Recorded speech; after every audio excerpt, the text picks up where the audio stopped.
I was so very honored to be asked to address one of this week's themes, We Can Do Better. And then I was backstage and I heard some folks say that after hearing me speak, the delegates are going to say, we sure can do better than Huckabee. And that's when they will unanimously nominate Mitt Romney to be the next President of the United States of America. I want to say that Tampa has been a wonderful and hospitable city, and I'm grateful for all that they've done for us. But the only hitch in an otherwise perfect week was the awful noise coming from the hotel room next door to mine. Turns out it was just Debbie Wasserman Schultz practicing her speech for the Democratic National Convention in Charlotte next week.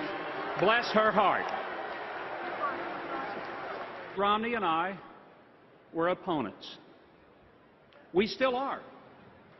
But we're not opposing each other. No, we are mutual opponents of the miserably failed experiments that have put this country in a downward spiral. The United States of America was originally an experiment. But it was an experiment in recognizing God-given individual liberty and creating a government in which no one is deemed better than another, and in which all of us are equal. Not equal in abilities, but equal in intrinsic worth and value. It is the essence, not just of who we are, but what we are. Now let me just say to those who question how once rivals can be now united, it's quite simple.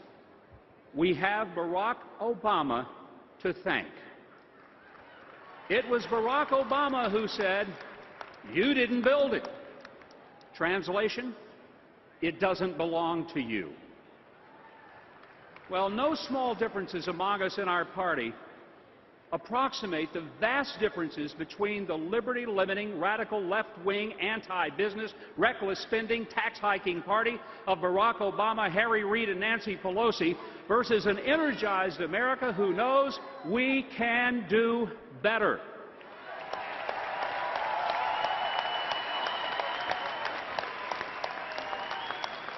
For 4 years, we've given a chance to a man with very limited experience in governing, no experience in business whatsoever, and since taking office, mostly interested in campaigning, blaming, and aiming excuses at his predecessor, the Republicans, and people in business, or as Republicans like to call them, employers.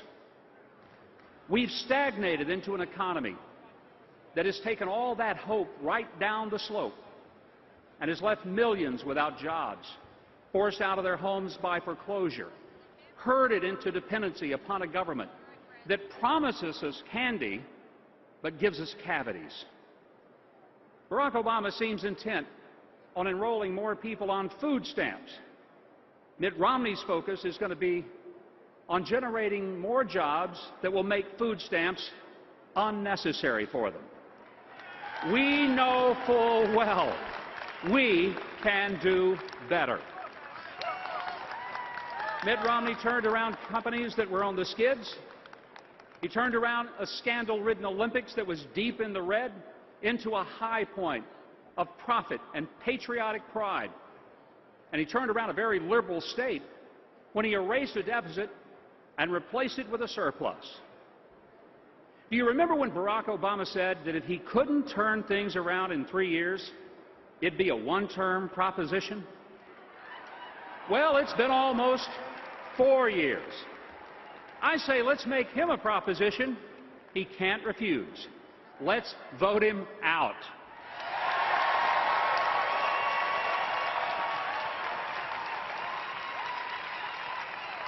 I understand that the job of president is admittedly tougher than running a company, an Olympic contest, or a Commonwealth. But when one sees what even Bill Clinton noted was a sterling record of problem solving that has marked the life of Mitt Romney, we are confident that we will do better. I am thrilled to say Mitt Romney has been loyal to his lovely wife who knocked it out of the park last night in this arena.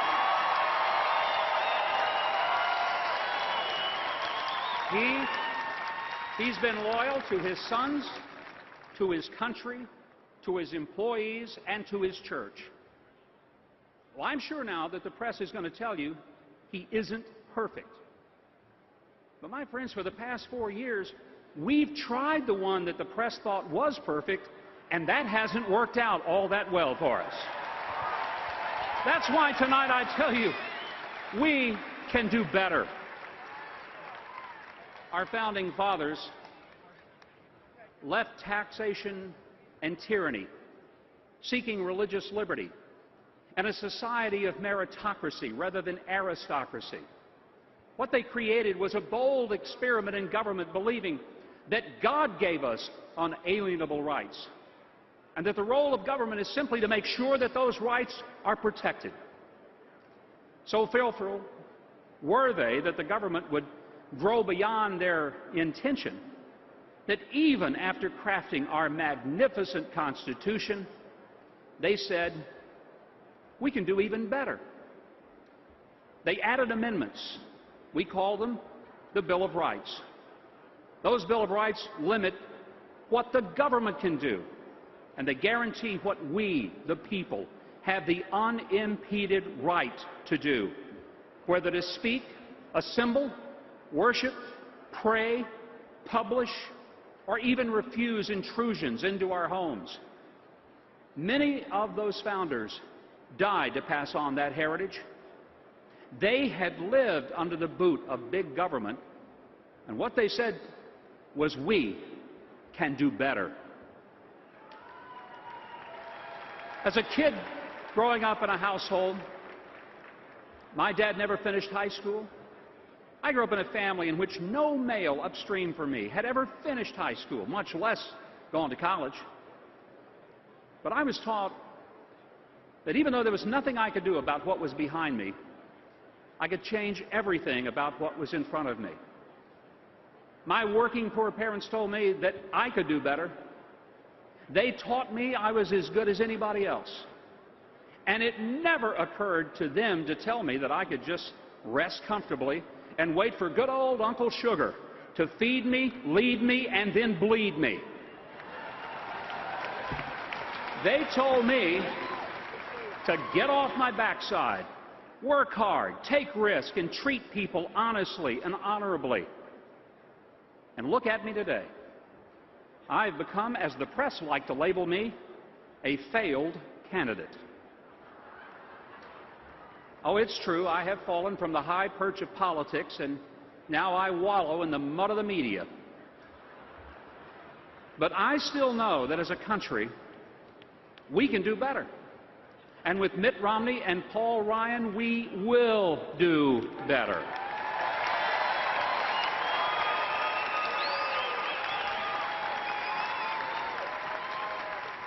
I want to clear the air about something that has been said. People wonder whether guys like me, an evangelical, would only support a fellow evangelical. Well, my friends, I want to tell you something. Of the 4 people on the 2 tickets, the only self-professed evangelical is Barack Obama. And he supports changing the definition of marriage, believes that human life is disposable and expendable at any time in the womb, even beyond the womb. And he tells people of faith that they have to bow their knees to the God of government and violate their faith and conscience in order to comply with what he calls health care. Friends, I know we can do better.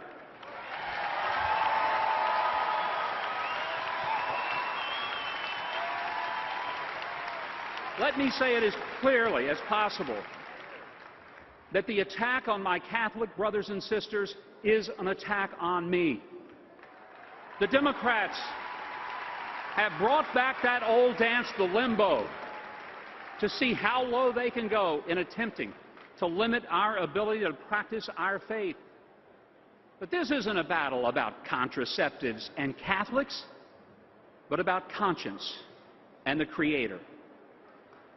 Let me say to you tonight, I care far less as to where Mitt Romney takes his family to church than I do about where he takes this country.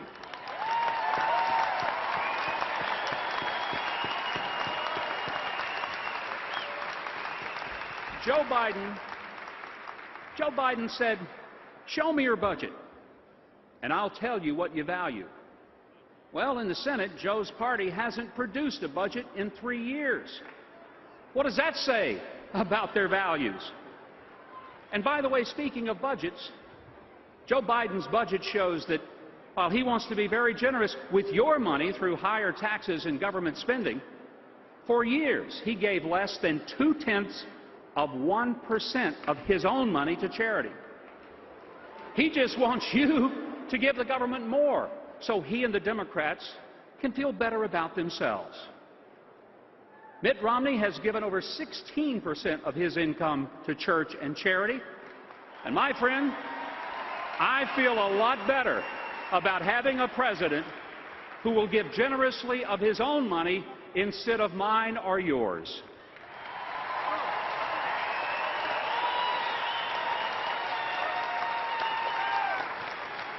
My concern is not Barack Obama's past, but my concern is for the future. Not his future, but for the future of my grandchildren, little Chandler and Scarlett. And under this president, we have burdened each of them with tens of thousands of dollars of debt and a system that will collapse upon itself because he thinks that we can prosper by punishing productivity and rewarding reckless irresponsibility. The Democrats say we ought to give Barack Obama credit for trying. Folks, that sounds like the nonsense of giving every kid a trophy for showing up. Let's be clear. We're talking about leading the country, not playing on a third-grade soccer team. Look, I realize this is a man who got a Nobel Peace Prize for what he would potentially do. But in the real world, you get the prize for producing something, not just promising something.